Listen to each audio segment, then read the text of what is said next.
That's not a spoiler. That's not a spoiler. All right, so I don't know which Spider-Man this is. Once again, these are ridiculously small, but automatically both Venom movies disasters. Disasters immediately. I really wanted to like Venom 2 when I first watched it, but the more and more I tried to accept the fact that the movie was what it was, the less and less I enjoyed it.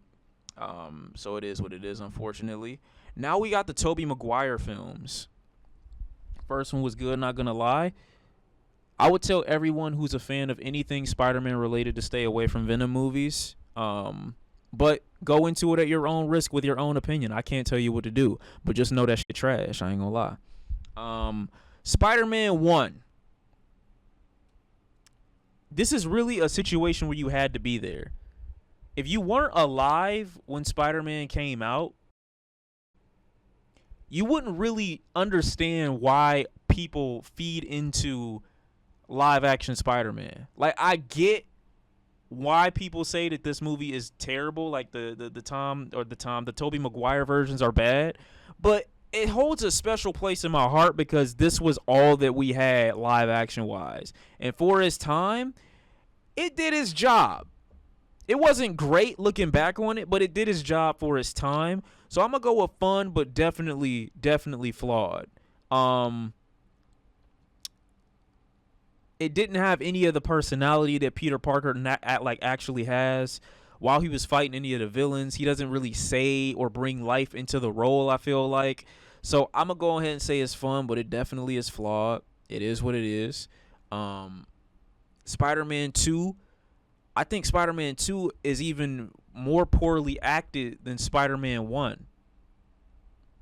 I think that. You can call me a panderer as much as you want. I think the acting in Spider-Man 2 is actually worse. The characters are more comfortable. The portrayals to me are worse. The CGI and the fight scenes are much better though. They're much better, I'll say, in the second movie. So if we want to talk about just visually speaking, Spider-Man 2 is a way better movie, but I hate the acting in it. I'm not too much on the graphical department of the game though. They did what they could for 2004. I'm not even shitting on them for that. This is probably one of the best looking Spider-Man movies in general. It's just a boring portrayal. It just is what it is.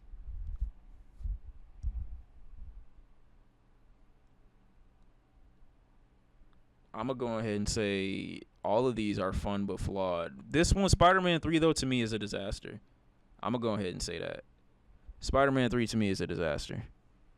Um, Super edgy.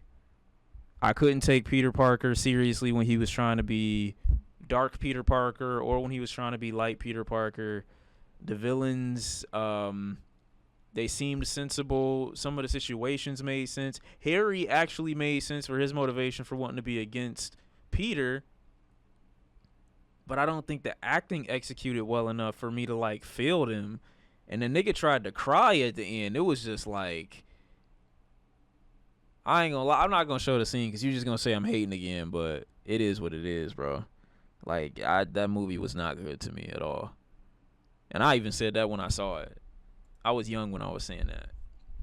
What was great? Him trying to cry? Nah. Sorry, gang. Can't get with it. Um, Let me see. Where is this? Is No Way? No, this is No Way Home. This is Homecoming, right? No. Yeah, this one is Homecoming. Wait, why is nigga? Is this Morbius? Did Spider-Man make a cameo in Morbius? Or am I tripping? So why the fuck is it here? Morbius is a Spider-Man villain, but that's not a Spider-Man movie.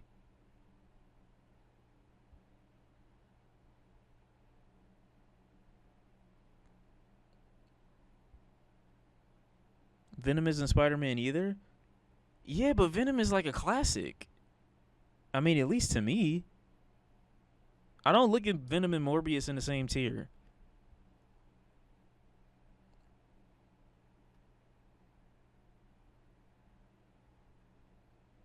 Oh man. Well, this is going here too. Anyway, let's forget that happened, bro. They didn't do justice to the Spider-Man villains. Let's just say that. Let's just say that.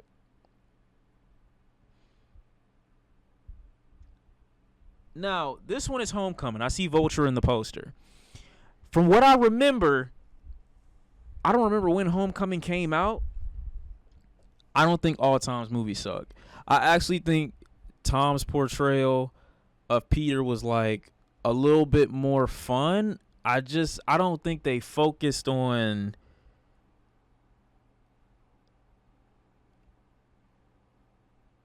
like, I don't know, Tom just, the way he portrays Peter is like very curious, but not like the shyness. I don't feel like is uh really brought to life with Peter the same way it is with the other ones. I don't hate Tom at all. I actually think he makes the Spider-Man, he brings a lot of youth to Spider-Man, to be honest. But I just don't really feel the, what do you call it? I don't really feel that introversion or that shyness like coming from him as much. Like he's a lot more out there than the other Spider-Man to me. Shows that early inexperience. Yeah, he's like a kid. He's like very curious. I mean, maybe I'm remembering it wrong, but I didn't get that vibe from Peter Parker in the beginning. I didn't get a curious vibe. I got just like, you know, to myself type vibe. He got bit when he was 16, whereas Toby and Andrew were 17. That's not a big age gap. Garfield's portrayal isn't that introverted, especially when he confronts Flash. Yeah, but Garfield's portrayal like has other elements of Peter that I like. He's just generic MCU quirky. That's a good word to describe Tom Holland's portrayal. He's very quirky. Very, very quirky and bubbly. I don't know if I like that on Spider-Man or on Peter. Maybe for Spider-Man a little bit, but even Spider-Man not really quirky. He's more witty than he is quirky and bubbly, you know. As a movie itself, it's hard to get past that. But it's more entertaining. Like, if I'm looking like for the actor side of the situation, it's more entertaining to me than the way that Peter and Spider-Man are acted out in Tobey Maguire's movies. But I don't feel good putting it above these movies because I never watched these. I never watched Homecoming. I'm never going back to watch the Tom Holland versions, to be honest. I'm never really going back to watch those versions because of him. Even Far From Home, that was visually was amazing. Visually, Far From Home was amazing. But the same issues I had with Homecoming, I have with, Far From Home. But I liked it from a visual standpoint. The fights were beautiful. So I'll put it here. If I'm going with visuals, then I'm going to put these here. I'm going to put this one here. I feel okay with that. Okay. Now, No Way Home. I honestly want to say No Way Home was a disaster. Peter really isn't that introverted, to be honest. Yeah, maybe not introverted, but like I said, more so the bubbliness and the quirkiness of Tom Holland's version of Spider-Man, or of Peter. I'm not really with that as much.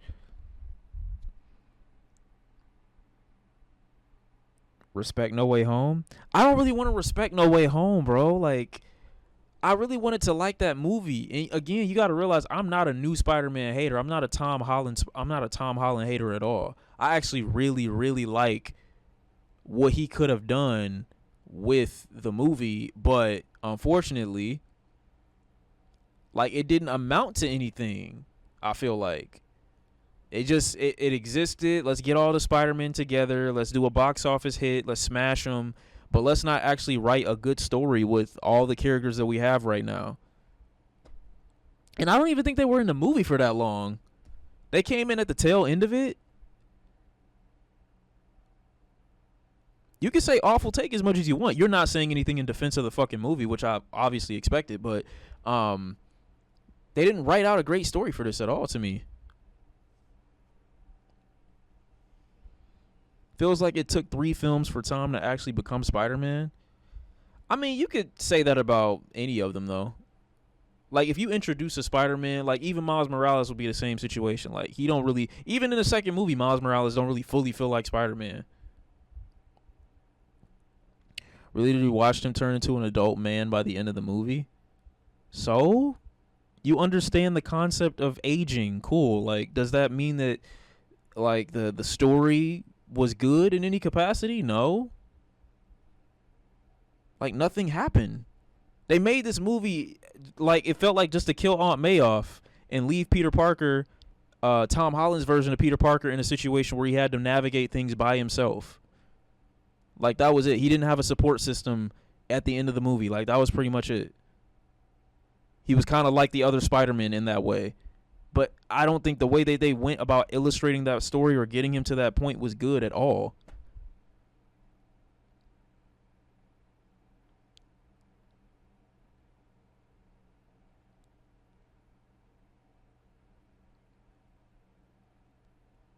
Yes, again, the way you go about getting a character to that point in the story means more than the end point of the story.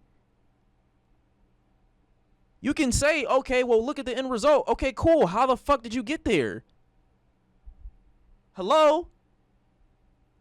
I had to sit through these niggas Electro and fucking William Dafoe being mentally unstable and Sandman and all these bitch ass niggas again do nothing but make like that. It's essentially like a video game story. It's a video game story on the big screen to me that doesn't go anywhere. Like, it didn't do anything. And they brought all the people back, all the characters, the beloved, for what? It doesn't make sense. That's really stupid. The way Peter messed up the multiverse in the movie felt like a Rick and Morty episode. I'm saying, don't disrespect Spider-Man PS4 like that. Yeah, sure. The PS4 games and even the Miles Morales story were better, I feel like, or did better as stories than this movie did. And maybe they would have did better if they built up this story a little bit longer. But even the way he went about it, like, accidentally, like, letting all the universes out when he was with Doctor Strange or whatever, that just seems such a... Hold on, can I go back and watch a scene for how that went? Because I remember seeing, I'm like, bro, how the fuck did he still let that happen? Right, okay, he wanted him to forget. He wanted everybody to forget. That's what it was. Including me. Everyone? And then he kept going in and changing shit.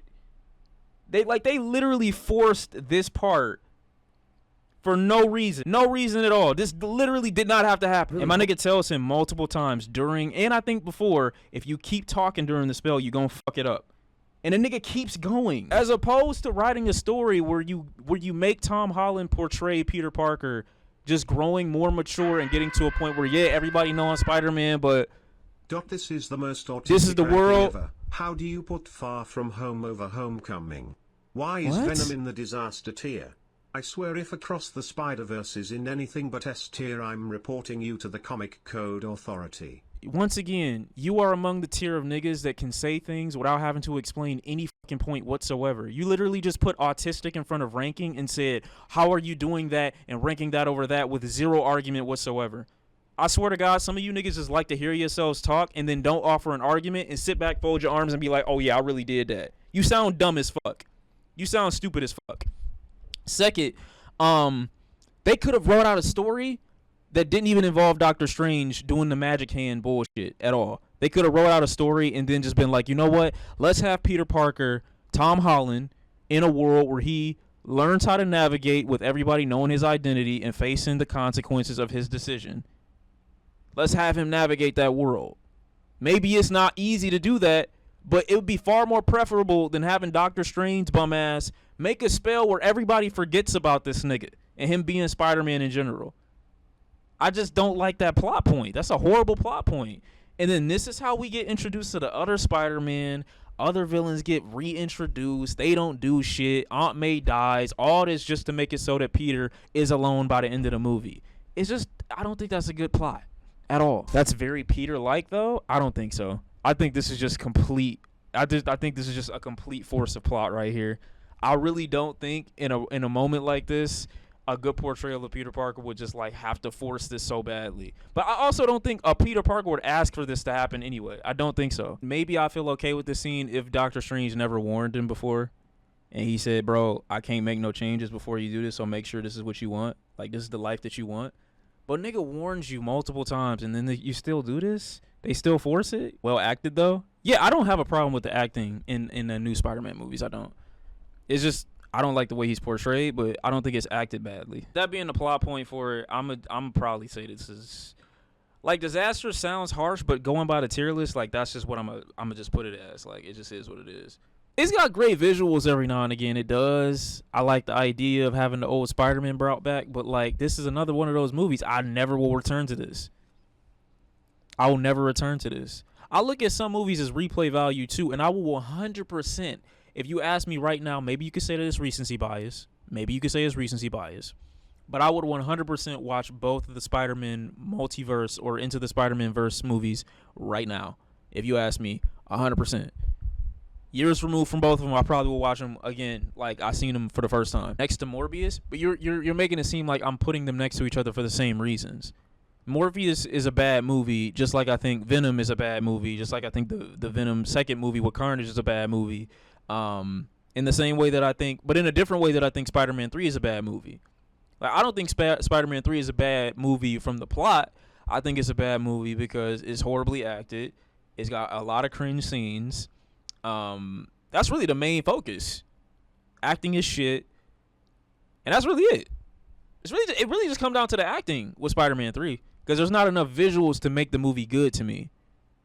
There's not enough great visuals to make the movie like as good as like Spider-Man 2 or No Way Home. Cringe is what makes it great. I mean to you, but I think the cringe is unintentional to a point where it's just like, oh, I don't want to see this. Which version is this? The one with the lizard? Yes. Wait. Okay, so the first movie, boom, we got this one.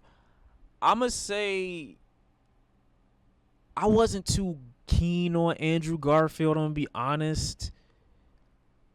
And I don't remember much about where's two's right here. The Electro one is right here. I see the lightning. Wait, is the first one with Electro or is the second one with Electro? I think it's the second one. Can't think about Lizard without seeing that back shot. It's animation. I don't know. The Lizard is not a good villain to me. But I didn't mind the way he portrayed Spider-Man. Can I say it was fun, though? I never returned to this movie. First one is so good. I'm not going to be too harsh on it then. You know, I'm willing to let it sit where it's at. It's a fun movie, but I'm not too keen on the final villain. I don't even know that much about the overall look or aesthetic of this movie.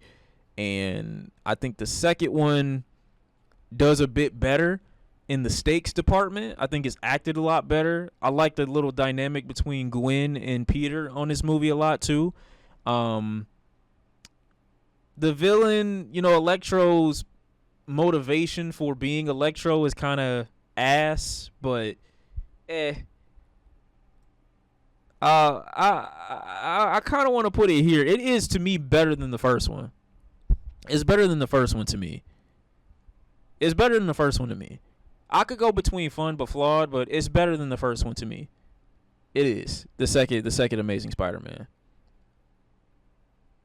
The second one is ass? I don't think so.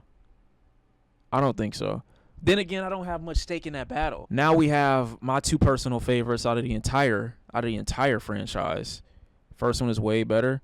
Again, they're interchangeable to me. I don't have a big stake in the Andrew Garfield movies. I don't hate them, but I also don't love them to a point where I revisit them at all. I really don't. Into the Spider-Verse. This was a very pleasant surprise. Very great movie. Animation beautiful.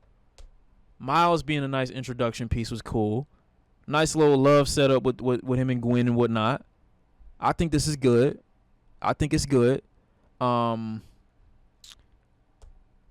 Damn, I mean, it's tough. What was the runtime on the first Spider-Verse? It was a little under 2 hours from what I remember. I mean, this is a very endearing movie. It really was. And honestly, if you haven't seen it, well, I don't think I had a problem with this movie at all. I don't have a problem with Spider-Verse, like Into the Spider-Verse at all. I think that was a great movie. It was a great change of pace from what I feel to be the live-action bullshit that I felt has been forced upon us for decades now. And the second one is a great welcome addition. It really is. The second one to me is a great welcome addition. And the third one, if that's great too, it's just going to be an amazing S-tier trilogy. It's just gonna be an amazing S-tier trilogy. I think the intro of Into the Spider-Verse might drag some people in, where that magic might not be in the movie the same way on Across the Spider-Verse. But if you've seen Across the Spider-Verse, you had to have seen Into the Spider-Verse. If you haven't, then I don't know why you've seen Across the Spider-Verse. So if you've seen the first one and then you see the second one as a combo, like, these are just great. These are just amazing. These are great movies. Character development is good. Not too much of it happens like where it shouldn't. It's a lot of new aspects of the world that get introduced, but there's still heavy focus on Miles, like understanding balancing, you know what I'm saying, and learning more responsibility, becoming more mature. Second movie, he's acting completely different than the first movie. He's got more responsibilities, more weight on his back a little bit. Spider-Verse is great, but y'all heavy glazing. I would love for you to tell me the major flaw with Spider-Verse. I need you to tell me a flaw. Maybe I am glazing, but you got to tell me a flaw. Because he's black, y'all meat riding. I'm going to be honest with you. The greatest part about this movie, about Spider-Verse, is that it works regardless of who's playing Miles. When I told you about them introducing those other iterations of Spider-Man, I could easily watch their versions too and be just as entertained. When they introduced that other Spider-Man that was in that other country, y'all know who I'm talking about, in the new Spider-Man movie. When they introduced him, I'm like, yo, I could watch a whole movie with just him. I'll be fine with that. I'll be okay with that. It's a change of pace. It's nice. It's different. They're trying new things. Same thing with UK Spider-Man. With the anti-establishment Spider-Man. Same situation. It's got nothing to do with that. They executed the film very, very well. It's about the animation. They build the characters well. They all have their own unique personalities. The emotiveness in their face is not as dry and as lifeless as a lot of the portrayals in the Spider-Man films. Like, they just have so much more freedom with animation. They just do. They do. They got it. They have the ability to do and make the characters be exactly what they want them to be in the animated versions of these movies. They just do. It just works better as an animation. It does. I don't know what else you could say about it. If you think it's because Miles is black, Miles wasn't even, like, Miles is an amazing part of this movie, but he's not the only part of this movie to love. Niggas are not supporting this movie because Miles is black. Some people argue Across the Spider-Verse is more from Gwen's point of view, so you're speaking. I can't say too much, but it literally, we don't even get Miles as the main guy in the beginning. And even once he is introduced, it don't stay on him. I need you to, like, if you think niggas is glazing this movie, you have to give me a reason why Spider-Verse isn't great. And the soundtrack is good. The score for the actual movie itself is good, and the soundtrack for the first one I think I prefer over the second one. The second soundtrack for Across the Verse isn't as good to me, but the score for it is great. Nigga, when Beyond the Spider-Verse, I need to see what they gonna do, cause it's like, how do you follow that up? I mean, I know how you follow it up, and you know why? You know why it's great? It's because they don't even have to come up with another part. They set everything up perfectly. They don't have to go anywhere else but the world that they've already built for themselves. They built it up perfectly. Now you just got to execute the last part of it. That's it. It's great. They ain't got to come up with shit. That's the greatness of storytelling. That's the greatness of what they did with this movie. With a movie like the next version of the Tom Holland film, they gonna have to figure it out. Same situation with if they decided to bring back, the Tobey Maguire version. They'd have to come up with a random new plot. Like, nobody wants to do that, because after a certain point, you just start pulling shit out of your ass.